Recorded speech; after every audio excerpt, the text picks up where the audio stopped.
And welcome back into the Sports Source. This segment of our program brought to you by Madisonville Marine. Are you wanting to spend time on the water this summer? Then make the drive to Madisonville. Deck boats, john boats, ski boats, fishing boats, pontoons, all under one roof on one location. I know you may be thinking to yourself, I want this kind of boat. Well, Madisonville Marine will help you walk through the different types of boats they have there and say, okay, maybe we need to do this for the family.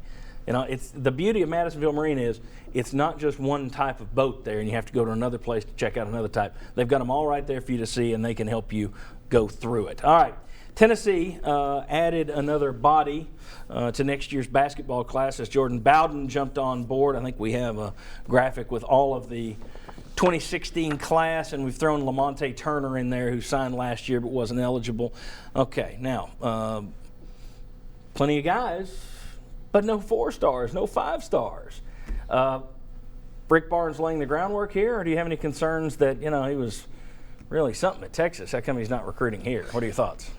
I really think that the whole star thing, if you look at Tennessee's players that are currently in the NBA. Josh Richardson, maybe? Go back and look what stars they were. So I think if these guys come in, there's going to be some of them who are not going to be able to play in the SEC. That's just the way it goes. I think you'll have some others that'll probably turn out to be Kevin Punter.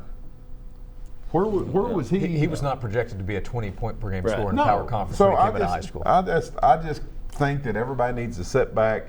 They're getting players they like, probably getting a few of them that they just, you know, yeah, they would rather have somebody else. But I don't think they're settling for guys, and I think you can win with 3-star players. This is what he did at Texas. He built the foundation first, then he got to winning, then they get the Durants and the other guys like that. Thoughts very quickly. Yeah, a couple of those guys, depending on the service you look at, are 4-star. And We go by rivals on this show. Okay. just because that's the easiest. We've always gone by rivals, and I don't like saying, but this one says 4 and this one says 5, so that's why. But go ahead. But the point is the talent is there for these guys. Desmond Oliver has said that he thinks that they're going to be not only one of the most talented teams in the SEC, but in the country. It's athletic, one of the most athletic teams in the country. So Final Four bust. Well, Rick Barnes really likes his team's athleticism. I would Very twist quick. this real quickly another way. I would be more concerned if I saw some 5 stars, because those are probably going to be one and done, and then they're out of here. And I think you need more guys you can develop. I want to see some more post players. Tallest guy on that list was 6'7". They're still looking. There's still a chance they're going to bring in one more guy as a transfer. All right, the NCAA passed a new rule in January allowing players to decide 10 days after the NBA combine, draft combine, if they'll go pro or not. So you can declare and then decide to come back, basically. This week, John Calipari, who tweaks the NCAA's nose every chance he gets, he said, all my guys are going to apply, everyone. Walk-ons, you name it. And that way, if they don't get invited to the combine, they know their situation. If they go and don't have a good combine, they know their situation. If they go and have a great combine, they're gone.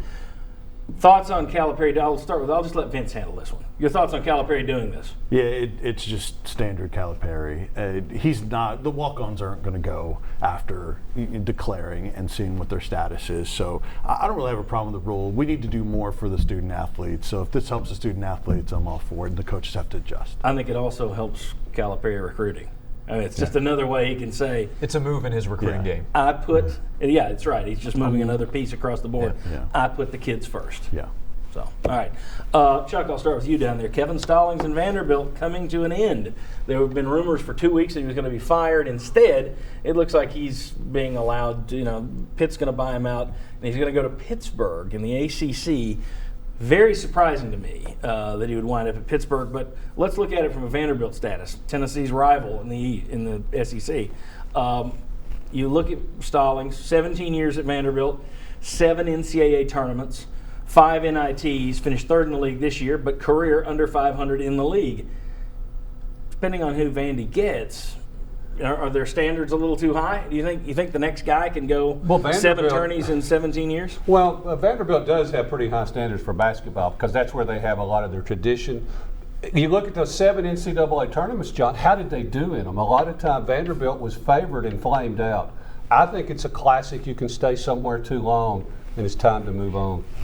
They don't have a whole lot of wins in the NCAA tournament, so I think they can do better.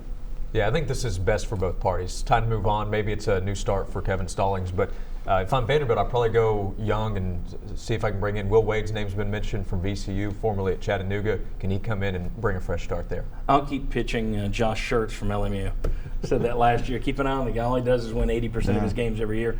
LMU made it to the Division II National Championship game yesterday. Congratulations to all our viewers up in Harrogate. Enjoy a slice of pie at Oasis Pizza. Bob, your thoughts on Vandy finding somebody better? I'll be the contrarian. I think it might be hard on them.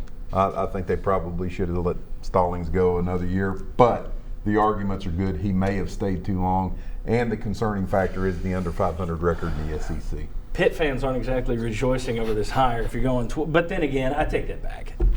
When you go on social media, it's all going to be negative all the time anyway. So that's, unless it's Donald Trump, then you get some people who are positive. All right. Steve Spurrier is coming to Neyland Stadium to be honored with the Robert Neyland Award. Will he hear the boo birds? We'll discuss. Coming back on the Sports Source.